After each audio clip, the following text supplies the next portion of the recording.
عن جميع بن عمير قال دخلت عمتي على عائشة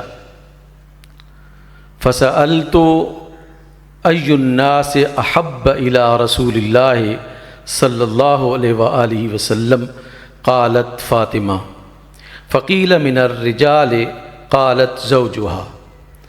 یہ جمیع ابن عمیر سیدہ عائشہ صدیقہ رضی اللہ تعالی عنہا سے روایت کر رہے ہیں۔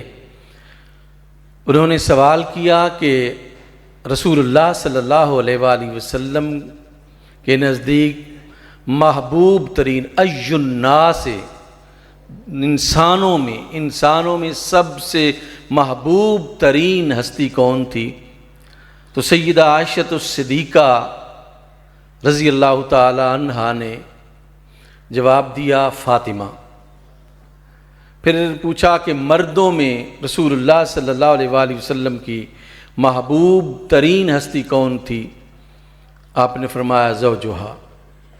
اب یہ جمیع بن عمیر، اگر آپ حدیث سے احباب جو شغف رکھتے ہیں اور علم حدیث کے حوالے سے ظاہر ہے کہ یہاں پر علماء تشریف فرما ہیں، یہ جمیع بن عمیر جو ہے یہ تابعی ہیں اور اہل تشیع سے ان کا تعلق ہے۔ یہ کہتے ہیں کہ میں سیدہ عائشہ صدیقہ رضی اللہ تعالی عنہا کی خدمت میں حاضر ہوا۔ میں یہ حدیث صرف اس وجہ سے سنا رہا ہوں کہ دیکھیں ہر طرف آپ کو یہ نظر نہیں آئے گا کہ اہل سنت اور اہل تشیع اس دور میں بھی لڑتے ہوئے نظر آئیں گے، ایسی بات نہیں ہے۔ ہر دور میں سیاسی فتنے نظر اٹھاتے رہے ہیں اور اٹھتے رہے ہیں، لیکن ان کو ایسی شخصیات نے جو اتحاد امت کو اپنا سرمایہ سمجھتی تھیں، انہوں نے اس کے آگے بند باندھنے کی بھی کوشش کی ہے۔ آج جو آپ ان شخصیات کو دیکھ رہے ہیں، یہ تمام مکاتب فکر کی مجالس میں جاتے ہیں۔ مجھے پتہ ہے ڈاکٹر ابوالخیر زبیر صاحب کو کتنی تنقید کا نشانہ بنایا جاتا ہے، اسی طرح محترم المقام جناب ڈاکٹر پیرزادہ نور الحق قادری صاحب کو کتنی تنقید کا نشانہ بنایا جاتا ہے، اور دیگر احباب کو بھی جو بھی ایسی مجالس میں جاتے ہیں۔ لیکن ہم سب جو ان مجالس میں جاتے ہیں اور منعقد کرتے ہیں، یہ اللہ کا حکم سمجھ کر کہ وَاعْتَصِمُوا بِحَبْلِ اللَّهِ جَمِيعًا وَلَا تَفَرَّقُوا، کہ ہم اللہ کی رسی کو مضبوطی سے تھامنے کے لیے یہ اپنا فریضہ سر انجام دیں، اللہ کی طرف سے جو عائد ہوا ہے۔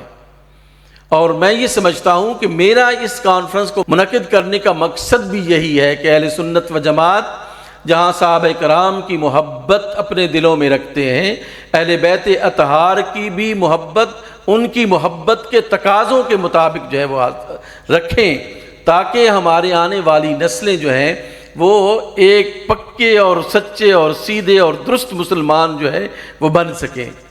سو اتحاد امت آج ہمارے پاکستان کی بھی ضرورت ہے، امت مسلمہ کی بھی ضرورت ہے۔ آج دیکھیں کہ پورا عالم اسلام کتنے ممالک ہیں جو میدان جنگ بنے ہوئے ہیں۔ اگر ہمارے حکمران اس بات کی طرف متوجہ ہو جائیں اور اس ضرورت کو سمجھ لیں تو میں یہ سمجھتا ہوں کہ امت ایک پلیٹ فارم پر متحد ہو سکتی ہے۔ آج فلسطینیوں کا یوں خون جو ہے وہ بہتا ہوا نظر نہ آتا۔ آج سوڈان میں، یمن میں اور دیگر جو ہمارے ممالک ہیں، اسلامی ممالک ہیں، ان میں اس قسم کی صورتحال دیکھنے کو نہ ملتی اگر ہم متحد ہوتے، اگر ہم مسلمان کے خون کو اہمیت دیتے، اور اگر سیاسی مقاصد کو چھوڑ کر ان دینی اور مذہبی مقاصد پر ہم متوجہ رہتے تو یقین جانے مسلمان جو ہے وہ یوں نہ مار کھاتے۔ میں آپ کی خدمت میں صرف یہ عرض کروں گا کہ وقت نہیں ہے ایک دوسرے کو کافر کافر کہنے کا، وقت نہیں ہے ایک دوسرے کی مساجد پر حملے کرنے کا، وقت نہیں ہے ایک دوسرے کو اپنی تنقید کا نشانہ بنانے کا۔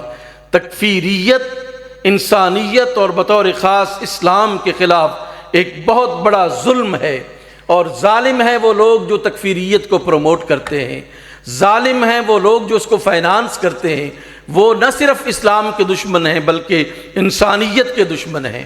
وہ اگر ہمیں کافر بنانا چاہتے ہیں تو ہمیں ایک دوسرے کو یہ اس طرح القابات نہیں دینی چاہیے، ہمیں ایک دوسرے کو مسلمان کہنا ہوگا، ایک دوسرے کو برداشت کرنا ہوگا، اور ان مختلف الخیال لوگوں کو ایک پلیٹ فارم پر جمع کریں۔ وقت کا تقاضا ہے، آپ نے مسلک کی خدمت صدیوں سے کر رہے ہیں اور کرتے رہیں گے یقیناً، لیکن ہم پھر بھی انہی دیواروں کے اندر محصور ہیں۔ بڑی بڑی دیواریں ہم نے ایک دوسرے کو نہ دیکھنے کے لیے ہم نے بنا کھڑی کی ہیں۔ ان دیواروں کو یا تو ختم کیا جائے یا کم از کم اتنا کم کر دیا جائے کہ ہم ایک دوسرے کو محبت سے دیکھ تو سکیں ان دیواروں سے۔